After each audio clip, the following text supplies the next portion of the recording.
الحمد لله نحمده ونستعينه ونستغفره ونؤمن به ونتوكل عليه ونعوذ بالله من شرور أنفسنا ومن سيئات أعمالنا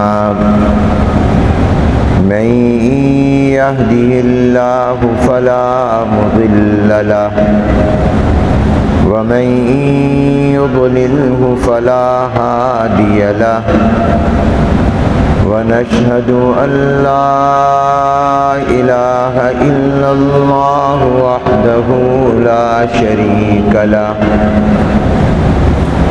ونشهد أن سيدنا ونبينا وشفيعنا وحبيبنا وسندنا وقائدنا وإمامنا محمدا عبده ورسوله أرسله الله إلى كافة للناس بشيرا ونذيرا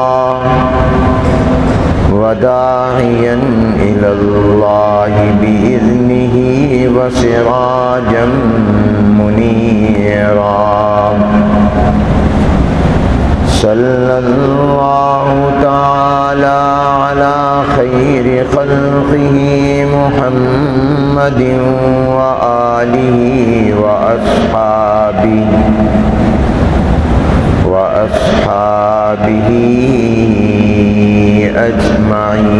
أجمعين.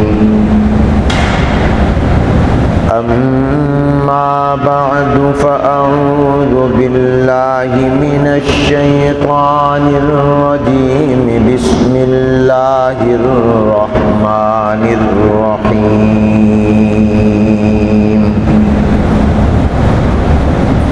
والفجر وليال عشر والشفع والوتر والليل إذا يسر هل في ذلك قسم لذي حجر. صدق الله العظيم وصدق رسوله النبي الكريم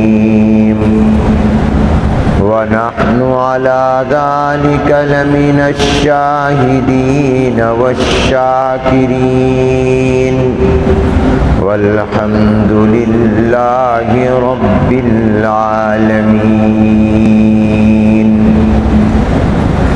اللهم صل على محمد وعلى آل محمد كما صليت على إبراهيم وعلى آل إبراهيم إنك حميد مجيد.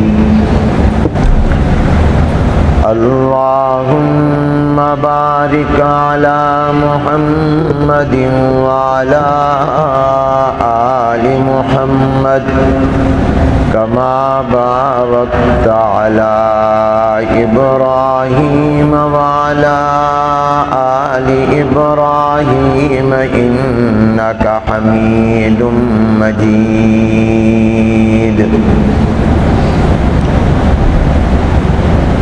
بزرگان محترم، معزز حاضرین، طلباء عزیز، برادران اسلام، السلام علیکم ورحمۃ اللہ وبرکاتہ. آج بتاریخ 2 ذی الحجہ سن 1446 ہجری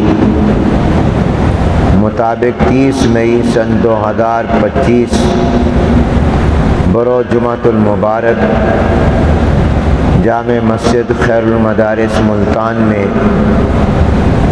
نماز جمعہ کی ادائیگی کے لیے ہم سب جمع ہیں. نماز جمعہ سے پہلے گفتگو کا موضوع اور عنوان ہے عشرہ ذی الحجہ کی فضیلت و اہمیت اور اس کے اعمال و عبادات۔ ذی الحجہ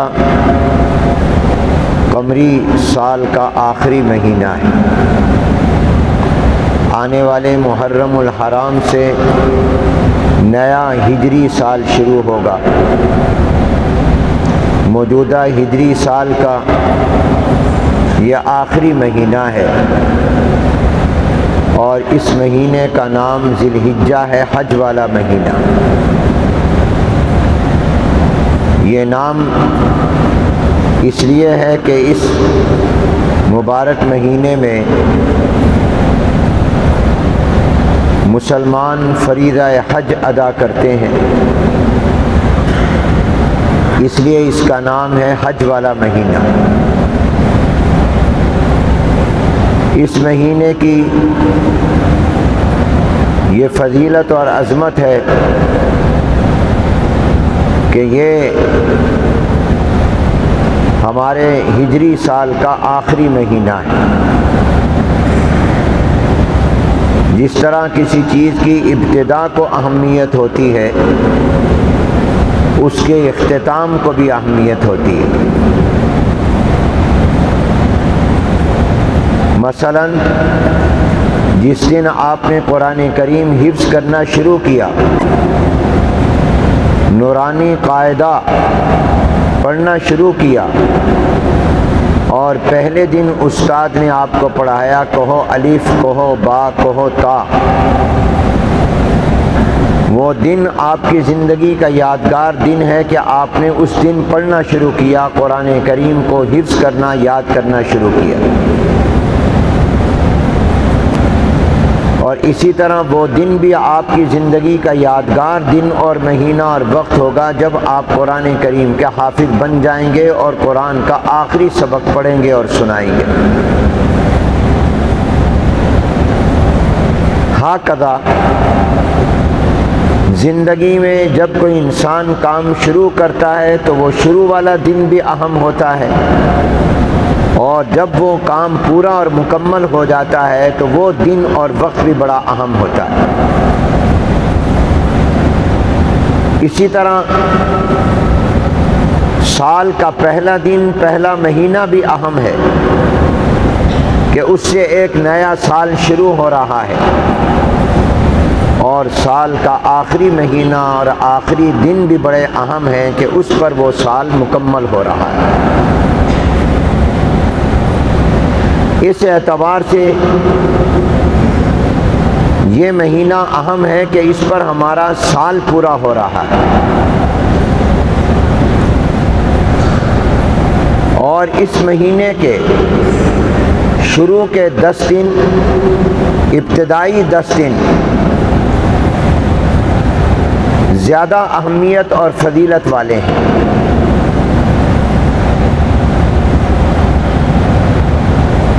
آج اس مہینے کا دوسرا دن ہے، باقی اس کے علاوہ 8 دن رہ گئے ہیں۔ یہ آنے والے 8 دن اور آنے والی 8 راتیں یہ بہت ہی زیادہ اہمیت والی، عظمت والی، فضیلت والی، شان والی، مرتبے والی ہیں۔ ان دنوں اور راتوں کی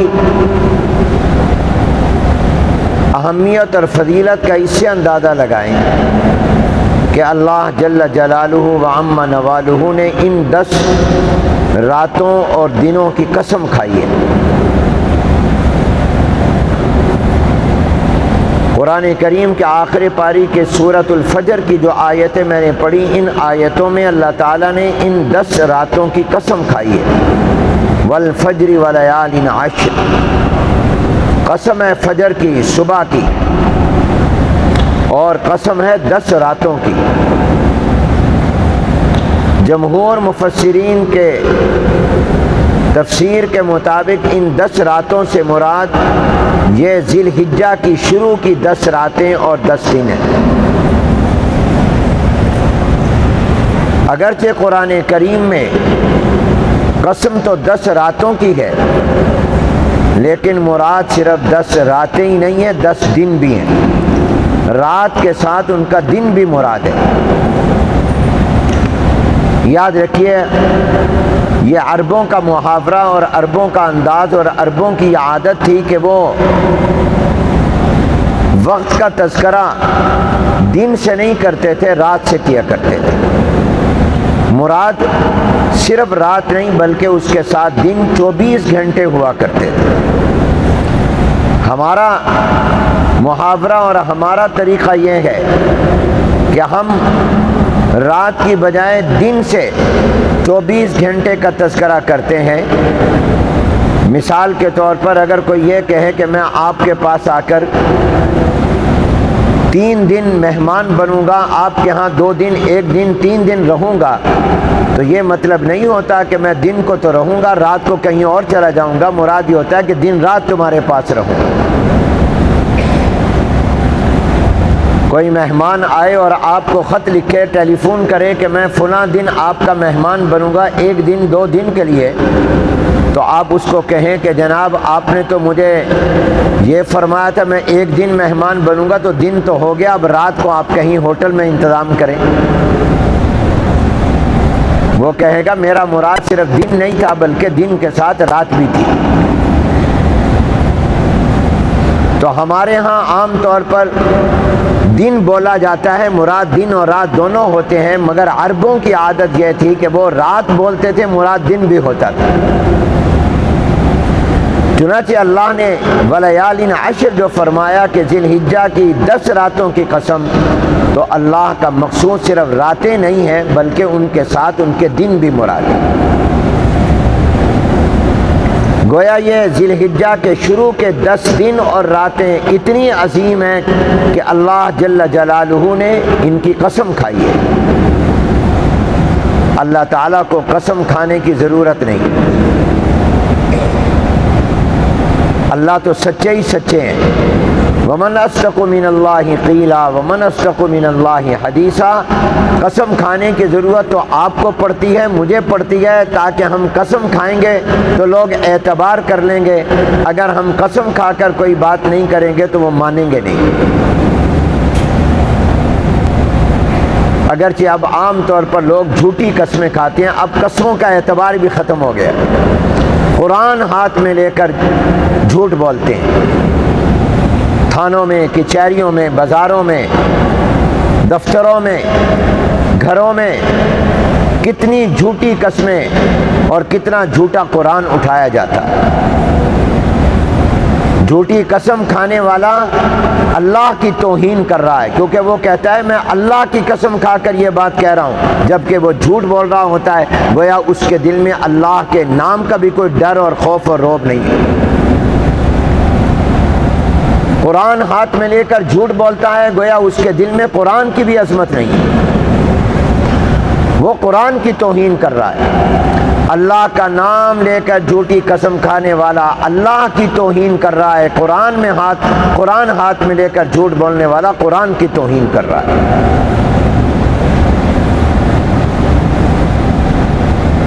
اول تو قسم کھایا نہ کرو، اور اگر کبھی قسم کوئی کھا رہا ہے تو جھوٹی قسم نہ کھائے، قسم کھائے تو سچی قسم کھائے۔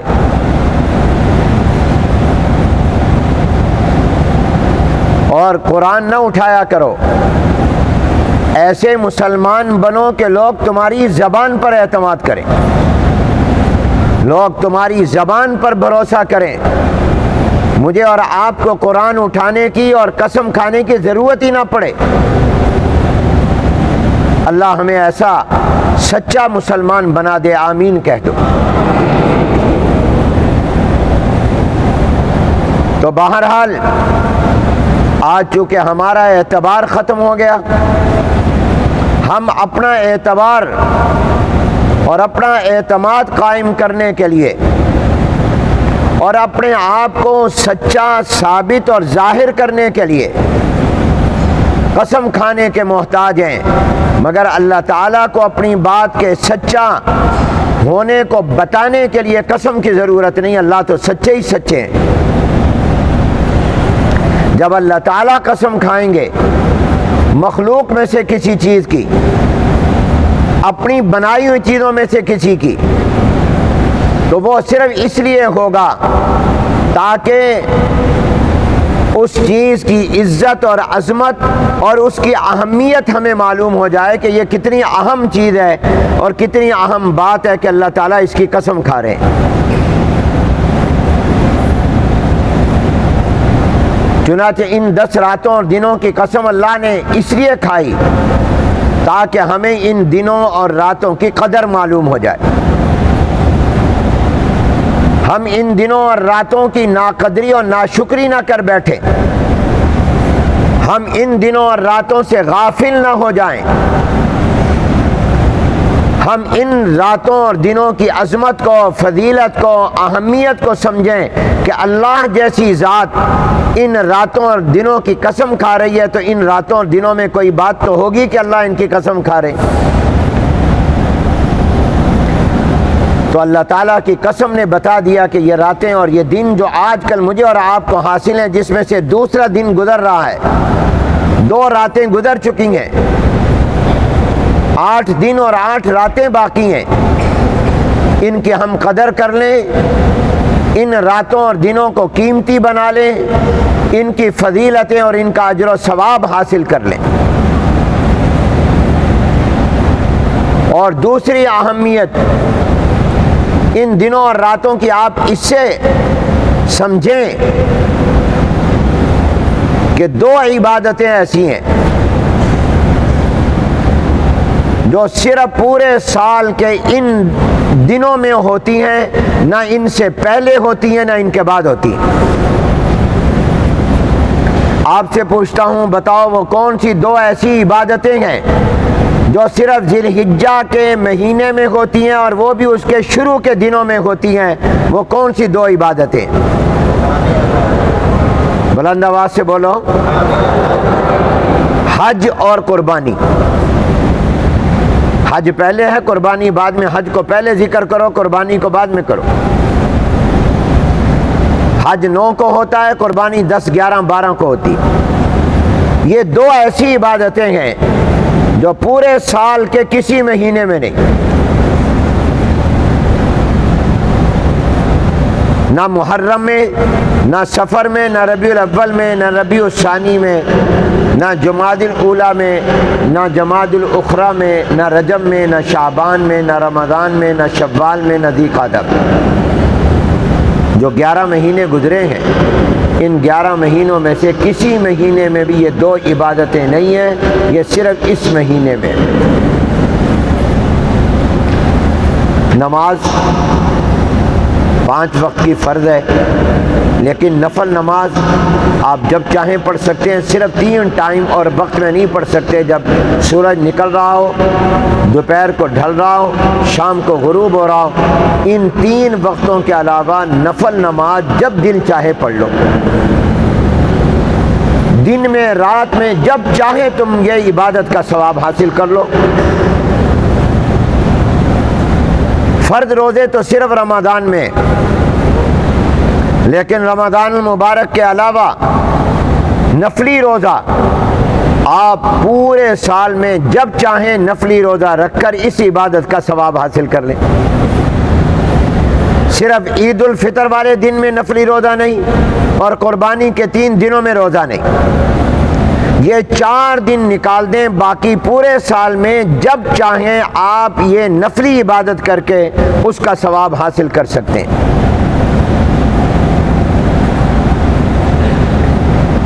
تو نفلی نماز، نفلی روزے کا ثواب آپ جب چاہیں حاصل کر لیں، جب دل چاہے نفلی روزہ رکھ لو، جب دل چاہے نفلی نماز پڑھ لو، دن اور رات میں جب چاہے پڑھ لو، ثواب حاصل کر لو۔ زکوٰۃ سال میں 1 مرتبہ فرض ہے، لیکن نفلی صدقہ، نفلی خیرات آپ جب چاہیں، صبح، دوپہر، شام، جس مہینے میں چاہیں، جس ٹائم چاہیں، جس جگہ چاہیں، آپ نفلی صدقہ خیرات کر کے یہ آپ ثواب حاصل کر سکتے ہیں۔ قرآن کریم کی تلاوت، اللہ کا ذکر جب چاہیں کر لیں، درود پاک جب دل میں آئے پڑھیں، درود پاک کا اجر اور ثواب حاصل کریں جب آپ کا دل چاہے۔ لیکن دو عبادتیں ایسی ہیں، وہ فرض کرنا چاہو یا نفل کرنا چاہو، وہ صرف اس مہینے کے متعین دنوں میں ہو سکتی ہیں، نہ اس سے پہلے نہ اس کے بعد، نہ واجب نہ فرض نہ نفل۔ ایک یہ حج ہے، اگر کوئی فرض حج کرنا چاہتا ہے تو وہ بھی اسی ذی الحجہ کے مہینے میں کرے گا، اور اس کی بھی 9 تاریخ کو، نہ ذی الحجہ کے مہینے سے پہلے نہ بعد حج کر سکتا ہے، نہ 9 سے پہلے نہ 9 کے بعد۔ کیا اللہ نے فضیلت دے دی اس مہینے اور اس کے دن کو کہ بھئی یہ عبادت حج والی کرنی ہے، خواہ فرض حج کرو یا نفلی حج کرو گے تو اسی مہینے میں کرو گے، اس کے 9 تاریخ کرو گے، نہ پہلے کر سکتے ہو نہ بعد میں کر سکتے ہو، نفلی بھی نہیں کر سکتے۔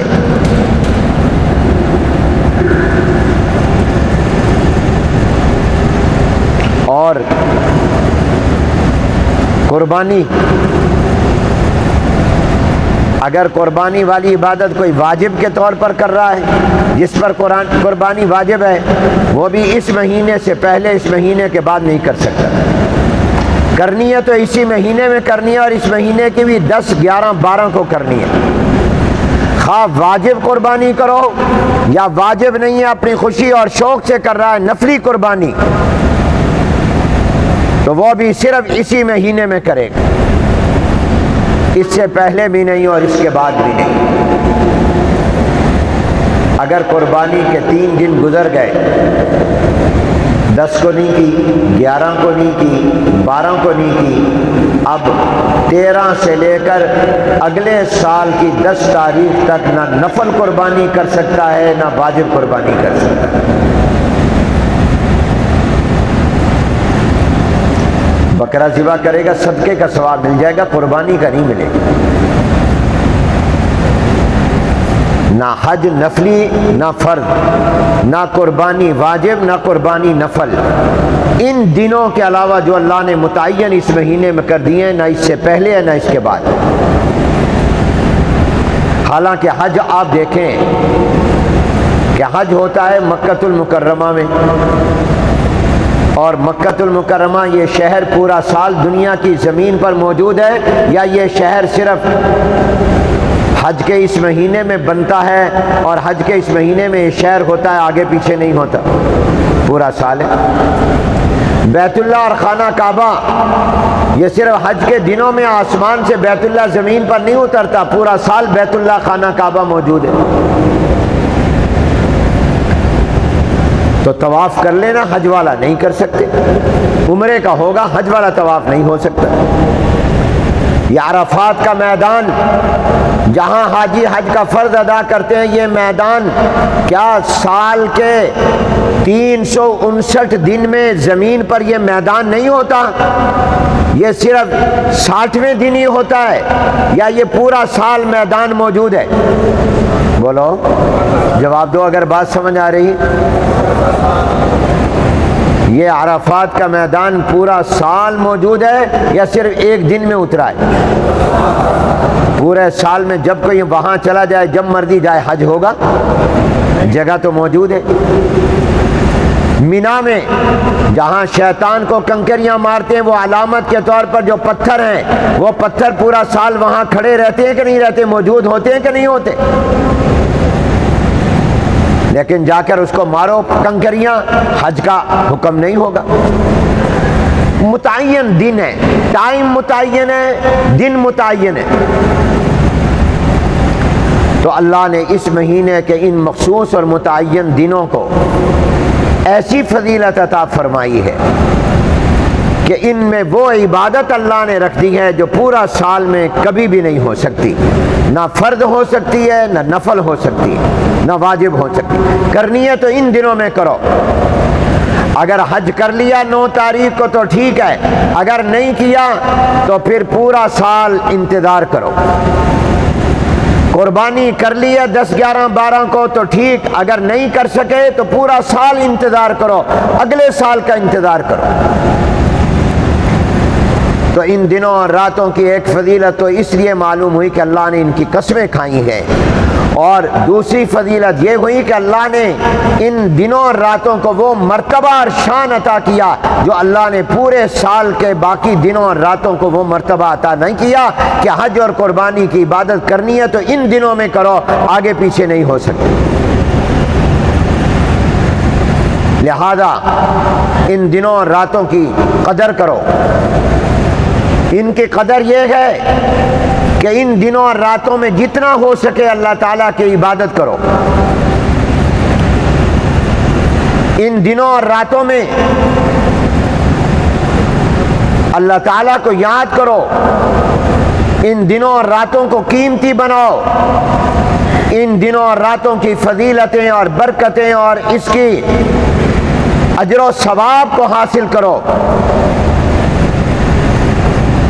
جناب نبی کریم صلی اللہ علیہ وآلہ وسلم نے فرمایا کہ ان 10 دن اور راتوں میں کوئی بھی عبادت، خواہ وہ فرض ہو، واجب ہو، سنت ہو یا نفل ہو یا مستحب ہو، جو بھی نیکی تم کرو گے اللہ تعالیٰ کو ان دنوں اور راتوں کی نیکی سال کے تمام دنوں اور راتوں سے زیادہ محبوب اور پسندیدہ ہے۔ رمضان المبارک کے بعد ان دنوں کی فضیلت اور ان راتوں کی فضیلت ہے۔ نماز ہو، روزہ ہو، صدقہ خیرات ہو، تلاوت ہو، ذکر ہو، جتنی بھی عبادتیں، جس نوعیت کی بھی عبادتیں ہوں، وہ جتنی اللہ کو محبوب ان دنوں اور راتوں میں ہیں، رمضان کے بعد پورے سال کے کسی دن اور رات کی عبادت اللہ کو اتنی محبوب نہیں جتنی ان دنوں اور راتوں کی عبادت محبوب۔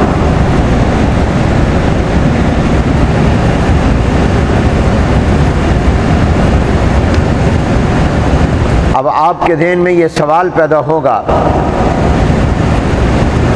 کہ ہم تو پورا سال ہی ماشاءاللہ قرآن پڑھتے رہتے ہیں، درجہ قرآن کے طلباء کہیں گے ہم تو صبح سے شام رات تک قرآن پڑھتے رہتے ہیں، ہمارا تو دن اور رات کا بھی بڑا حصہ تلاوت میں گزرتا ہے۔ طلباء کہیں گے کہ ہم تو دن رات کتابیں پڑھتے رہتے ہیں، ان علوم دینیہ پڑھتے رہتے ہیں، علوم دینیہ کو حاصل کرتے ہیں۔ نمازی کہیں گے ہم نماز پڑھتے ہیں، بلا شبہ یہ عبادتیں آپ کر رہے ہیں، طلباء بھی کر رہے ہیں اور عام لوگ بھی کر رہے ہیں، لیکن دو باتیں خاص طور پر توجہ فرما لیں۔ ایک تو جو معمول اور روٹین کی عبادت کرتے ہو ذرا ان دنوں اور راتوں میں اس سے زیادہ کر لو، تاکہ ان دنوں اور راتوں کا بھی معلوم ہو کہ تمہیں قدر ہے۔ عام دنوں اور راتوں میں تہجد نہیں پڑھتے، ان راتوں میں تہجد پڑھ لو۔ عام دنوں میں اشراق اور چاشت اور مغرب کے بعد اوابین نوافل نہیں پڑھتے، ان دنوں میں ضرور پڑھ لو۔ عام دنوں اور راتوں میں جتنا صدقہ خیرات کرتے ہو ان دنوں اور راتوں میں اس سے زیادہ کر لو۔ عام دنوں اور راتوں میں قرآن نہیں پڑھتے یا جتنا پڑھتے ہو ان راتوں اور دنوں میں پڑھ لو اور زیادہ پڑھ لو۔ ایک تو یہ کرو کہ عام دنوں اور راتوں کے مقابلے میں ان میں عبادت زیادہ کر لو، اور اگر پہلے بالکل نہیں کرتے تو اب ضرور کر لو۔ اور دوسرا کام یہ کر لو، یہ تو قرآن پڑھنے پڑھانے والے، علم دین کے پڑھنے پڑھانے والے اور عام لوگ بھی کر لیں کہ اگر باقی دنوں اور راتوں میں جھوٹ بولتے ہو ان دنوں اور راتوں میں جھوٹ نہ بولو۔ جھوٹ بولنا تو ہر وقت منع ہے، مگر ان دنوں میں خاص طور پر احتیاط کر لو۔ عام دنوں میں بددیانتی اور خیانت کرتے ہو، ڈنڈی مارتے ہو، چوریاں کرتے ہو، کام پورا نہیں کرتے، اگر کہیں ملازم ہو تو اپنے کام میں ڈنڈی مارتے ہو، ٹائم میں ڈنڈی مارتے ہو، دیر سے آتے جلدی جاتے ہو، گاہک سے جھوٹ بولتے ہو، نمبر 2 چیزوں کو نمبر 1 کہہ کر بیچتے ہو، لوگوں کو پریشان کرتے ہو، ستاتے ہو، بدنام کرتے ہو، سوشل میڈیا پر ان کی عزتیں اچھالتے ہو، گالیاں دیتے ہو، تصویریں دیکھتے ہو، فلمیں دیکھتے ہو، ڈرامے دیکھتے ہو، موبائل کے اندر گندی چیزیں دیکھتے ہو، کم از کم ان 10 دن اور راتوں کو اپنے ان گناہوں سے پاک کر لو۔ گناہ نہ کرنا یہ خود بہت بڑی عبادت ہے۔ اگر تم زیادہ نفل نہیں پڑھ سکتے، قرآن نہیں پڑھ سکتے، صدقہ خیرات نہیں کر سکتے، تو اتنا تو کر سکتے ہو کہ اپنی آنکھ اور زبان اور کان کی اور ہاتھوں اور پاؤں کی اور دل و دماغ کی حفاظت کر لو، ان کو گناہ سے محفوظ کر لو۔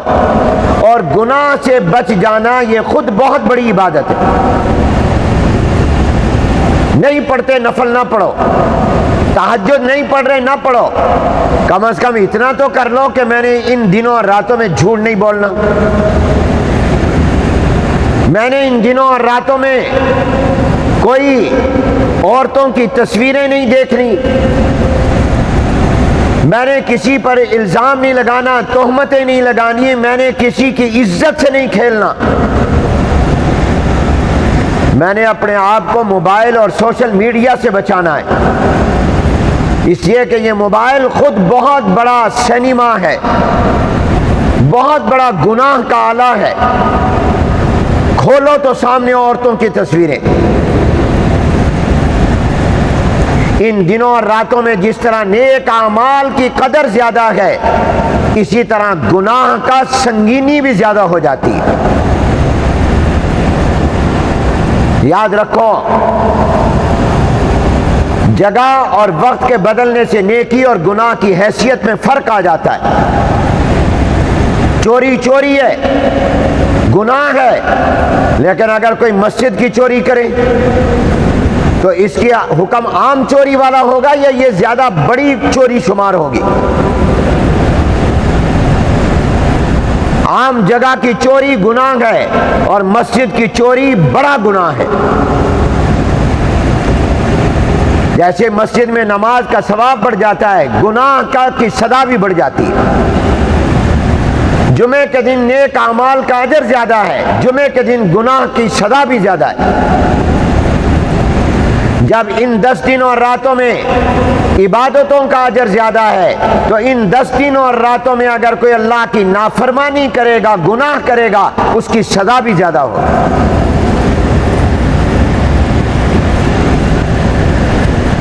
ان دنوں میں اور راتوں میں جو کام کرنے کے ہیں وہ یاد کر لو اور ان کو اپنے پیش نظر رکھو۔ ان 10 دنوں اور راتوں جن کی قسم اللہ تعالیٰ نے کھائی ہے، ان میں پہلا کام یہ ہے کہ جن جن لوگوں کا ارادہ قربانی کرنے کا ہو، وہ قربانی کا جانور ذبح کرنے تک نہ بال کاٹیں نہ ناخن کاٹیں۔ ناخن کاٹنا اور بال کاٹنا اگرچہ جائز ہے، کوئی کاٹے گا تو گناہ نہیں ہے، اور نہ کاٹنا نہ فرض ہے نہ واجب ہے، بلکہ مستحب ہے، اچھا ہے۔ اگر کوئی بال اور ناخن نہیں کاٹے گا 10 دن تک قربانی کرنے تک، تو اس کو اجر و ثواب ہوگا، اور اگر کوئی کاٹے گا تو کوئی گناہ نہیں ہوگا۔ شریعت کا مسئلہ یاد رکھیے، ہر چیز کو اپنی جگہ پر رکھیں۔ اور یہ بال اور ناخن نہ کاٹنا کیوں ہے؟ یہ نیکی کیوں بن گیا ان 10 دنوں اور راتوں میں، باقی دنوں اور راتوں میں نہیں؟ صرف اس وجہ سے کہ آج کل جو حاجی گئے ہوئے ہیں اور جا رہے ہیں، جب وہ احرام پہنتے ہیں تو ان کے لیے بال کاٹنا اور ناخن کاٹنا منع ہو جاتا ہے۔ تو میں اور آپ تو حج پر نہیں گئے ہوئے، ہم تو ملتان میں اور اپنے شہروں میں ہیں، ہمیں کیوں کہا جا رہا ہے کہ آپ بال نہ کاٹیں، ناخن نہ کاٹیں؟ ہمیں اس لیے کہا جا رہا ہے کہ تم بھی حاجیوں کی نقل اتار لو، تاکہ اللہ جو رحمتیں ان پر برسائے تمہارے اوپر بھی برسا دے۔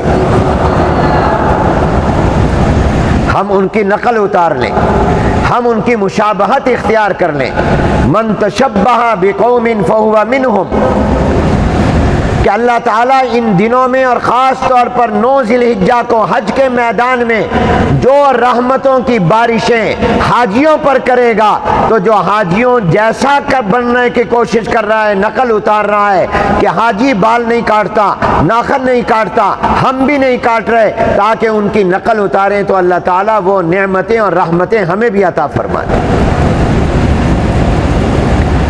اس کی رحمت تو بہانے ڈھونڈتی ہے، وہ نقل پر بھی دے دیتا ہے، اصل پر کتنا دیتا ہوگا وہ تو نقل پر دے دیتا ہے۔ فرمایا گیا دعا میں رو رو کر اللہ سے مانگو، اور اگر رونا نہ آئے تو چلو مصنوعی طور پر رونے والی شکل ہی بنا لو، اس رونے کی شکل پر بھی اللہ تمہیں رونے کا اجر عطا کر دیں گے۔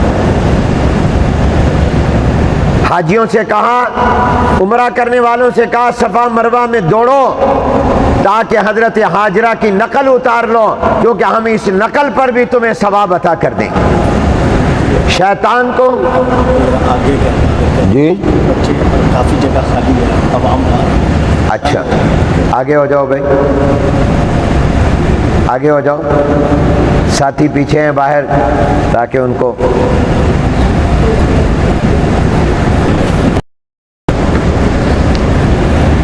اب یہ میرے سامنے جو بیٹھے ہیں 2-3 ان کو میرا چہرہ نظر نہیں آ رہا، یہ تھوڑا سا پیچھے ہو جائیں، باقی بیٹھو بیٹھے صفوں میں، بیٹھے صفوں میں، کیونکہ پھر مشکل ہو جائے گی، جب نماز کھڑی ہوگی تو پھر کئی لوگوں کو جگہ نہیں ملے گی، صفوں میں بیٹھو۔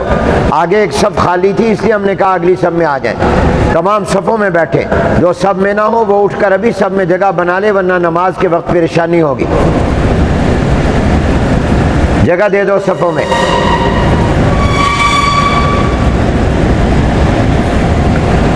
اور ذرا یہ بھی بتاؤ، یہ ہم اپنے سپیکر ٹیسٹ کر رہے ہیں کئی جمعوں سے، تو بتاؤ آپ کو میری آواز سمجھ آ رہی ہے کہ نہیں آ رہی؟ اور جن کو نہیں سمجھ آ رہی وہ ہاتھ کھڑا کریں۔ ماشاءاللہ سب کو آ رہی ہے۔ عبید اللہ صاحب ذرا سب جگہ گھوم پھر کر دیکھو، ہر جگہ بات سمجھ آ رہی ہے، پھر مجھے جمعے کے بعد بتانا کہ آپ نے کیا تقریر کی تھی۔ صاحب اور عبدالحی صاحب سارے وزٹ کر کے گئے۔ اچھا جی، آپ بھی ذرا وزٹ کریں اور پھر مجھے بتانا کہ آج آپ نے یہ کہا تھا،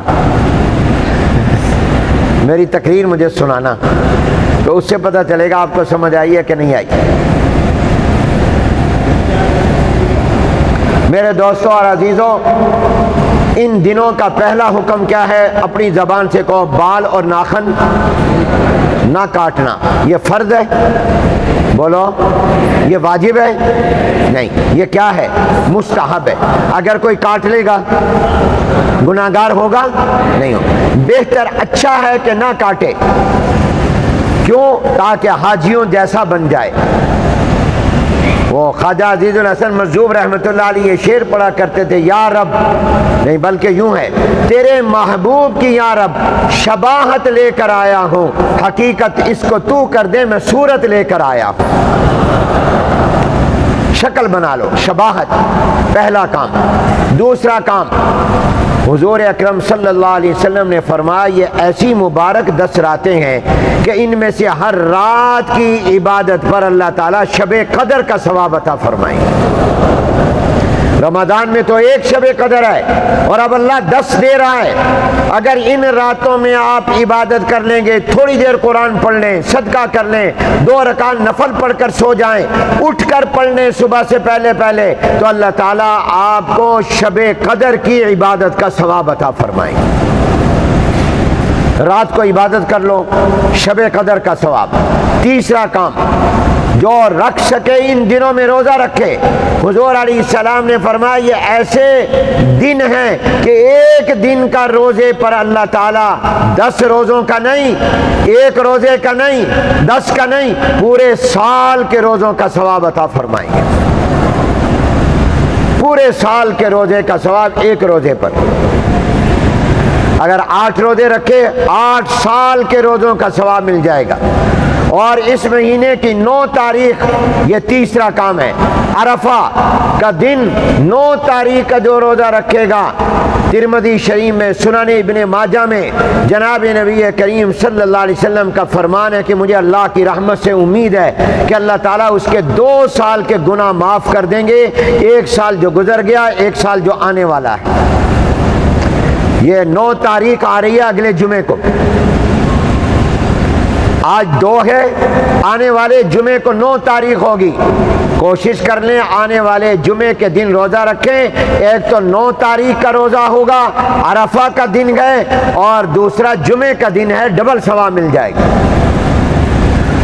اور 2 سال کے گناہ معاف ہو جائیں گے۔ جو گناہ معاف ہوں گے وہ صغیرہ ہوں گے، کبیرہ بڑے بڑے گناہ نہیں۔ بڑے بڑے گناہ جو ہیں وہ توبہ سے معاف ہوتے ہیں، اس کے لیے توبہ ضروری ہے۔ اور بندوں کا کوئی حق دینا ہے وہ معاف نہیں ہوتے روزے نمازوں سے، وہ تو جب تک اس کا حق ادا نہ کرو یا اس سے معاف نہ کرو، حقوق العباد معاف نہیں ہوتے۔ پہلا کام بال اور ناخن نہ کاٹو، دوسرا کام رات کو عبادت کرو، تیسرا کام دن کا روزہ رکھنے کی کوشش کرو، چوتھا کام عرفہ کا دن 9 تاریخ کو جو آنے والا جمعے کا دن اس سال بن رہا ہے اس میں روزہ رکھو، انشاءاللہ 2 سال کے گناہ اللہ تعالیٰ معاف فرما دیں گے۔ پانچواں کام 9 تاریخ جو جمعے کے دن آئے گی، فجر کی نماز کے بعد سے لے کر 13 تاریخ کی، 13 تاریخ بنے گا منگل کی نماز عصر تک، آنے والے جمعے کے دن کی فجر کی نماز کے بعد سے لے کر یہ منگل نہیں، اس سے اگلے والے منگل کی عصر کی نماز تک ہر فرض نماز کے بعد ایک مرتبہ بلند آواز سے کہو اللہ اکبر اللہ اکبر لا الہ الا اللہ واللہ اکبر اللہ اکبر وللہ الحمد۔ یہ تکبیر تشریق یہ آپ نے پڑھنی ہے 9 10 11 12 13 5 دن، شروع ہوگی 9 تاریخ کی فجر کی نماز کے بعد اور ختم ہوگی عصر کی نماز کے بعد منگل کے دن 13 تاریخ کو۔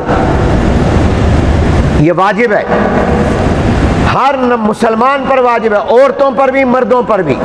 اپنی عورتوں کو جا کر بتانا کہ تم نے آنے والے جمعے کے دن ہر نماز کے بعد ایک مرتبہ یہ آپ نے پڑھنا ہے۔ عورتیں آہستہ آواز سے پڑھیں، مرد اونچی آواز سے پڑھیں۔ مرد اتنی اونچی آواز سے پڑھیں کہ مسجد گونج اٹھے، اللہ کے نام کا غلغلہ ہو جائے، اللہ کے نام کی بلندی ہو جائے، اتنی بلند آواز سے پڑھو۔ عام طور پر مرد تو پڑھ لیتے ہیں، جو نماز با جماعت مسجد میں پڑھیں وہ بھولے ہوئے ہوں تو لوگوں کے اونچی آواز سے پڑھنے سے بھولے ہوئے کو بھی یاد آ جاتی ہے، مگر عورتیں تو گھر میں نماز پڑھتی ہیں، اکیلی پڑھتی ہیں، ان کو یاد نہیں رہتا، وہ بھول جاتی ہیں، حالانکہ ان پر بھی یہ تکبیر واجب ہے۔ یا اپنی عورتوں کو بتانا، یہ لازم ہے تمہارے ذمے بتانا کہ تمہارے اوپر بھی یہ تکبیر ہے۔ اب وہ بیچاری اکیلی نماز پڑھ رہی ہے، وہ بھول جائے گی، آپ نے تو مسجد میں پڑھی، آپ بھولے ہوئے تھے، سلام پھیرا آپ کو یاد نہیں رہا، مگر اوروں کو یاد تھا، انہوں نے اونچی آواز سے پڑھا، آپ کو بھی یاد آ گیا، آپ نے بھی پڑھ لیا۔ تو اکیلے نماز پڑھو گے بھول جاؤ گے، نماز جماعت کے ساتھ مسجد میں پڑھو گے یہ تکبیر تمہاری رہے گی نہیں، تمہیں یاد آ جائے گی۔ عورتیں کیا کریں؟ عورتیں اکیلی کیونکہ پورا سال نہیں پڑھتی، پورا سال یہ ہے نہیں تکبیر، نہ مرد نہ عورتوں پر، تو ان کو چاہیے کہ جہاں نماز پڑھیں وہ لکھ کر اپنے سامنے دیوار پر لگا لیں یا اپنے سامنے رکھ لیں جہاں نماز پڑھتی ہیں، تاکہ سلام پھیرے، نظر پڑے، یاد آ جائے، وہ تکبیر پڑھ لیں۔ کتنے کام میں نے بتائے؟ 5۔ چھٹا کام وہ حاجی کریں گے جو حج کے لیے گئے 9 تاریخ کو عرفات کے میدان میں، اللہ ہمیں بھی حج کرا دے۔ مگر ہم کیا کریں گے؟ چھٹا کام جو حج پر نہیں گئے، ہم قربانی کریں گے۔ 10 11 12 کو ابراہیم علیہ السلام کی سنت پر عمل کرتے ہوئے قربانی کریں گے، اور باقی تفصیل تو میں انشاءاللہ آئندہ جمعے میں عرض کروں گا۔ قربانی کے بارے میں اتنا یاد رکھیے کہ 10 11 12 قربانی کے دنوں میں اللہ کو بندے کی سب سے زیادہ نیکی جو پسند ہے وہ ہے جانور کے گلے پر چھری چلا کر اس کا خون نکالنا اور بہانا، اور وہ خون زمین پر بعد میں گرتا ہے، اللہ کے ہاں قبول پہلے ہو جاتا ہے۔ اور یہ قربانی صرف سال میں ایک مرتبہ آتی ہے، صرف ایک مرتبہ، اور وہ 10 11 12 واجب یا نفلی، اس سے پہلے بھی کوئی نہیں، اس کے بعد بھی نہیں۔ یہ عبادت اگر کرنی ہے تو پھر تمہیں اگلے سال کا انتظار کرنا پڑے گا اگر اس سال نہیں کی ہے۔ یہ صرف ایک سال کے 1 مہینے کے 3 دن میں اللہ نے عبادت رکھی ہے، یہ عبادت نہ اس سے پہلے ہوتی ہے نہ بعد میں ہوتی ہے۔ شوق سے کرو، اچھا جانور خریدو، مہنگا موٹا تر و تازہ خریدو، اپنی حیثیت کے مطابق قربانی کرو، کمزور اور لاغر اور یہ نہ کرو شادی پر تو، شادی کارڈ پر تو، اپنے فنکشنوں تقریبات پر تو پیسہ خرچ کرتے ہو، اور قربانی کی سنت پر پیسہ خرچ کرتے ہوئے سوچتے ہو، مت سوچو، اچھا جانور خریدو۔ ابراہیم علیہ السلام تو بیٹے کو قربان کرنے کے لیے تیار ہو گئے، اور مجھے اور آپ کو اللہ نے یہ نہیں کہا کہ اپنے گلے پر چھری چلاؤ، بیٹے کے گلے پر چھری چلاؤ، بلکہ کہا جانور کے گلے پر چلا دو۔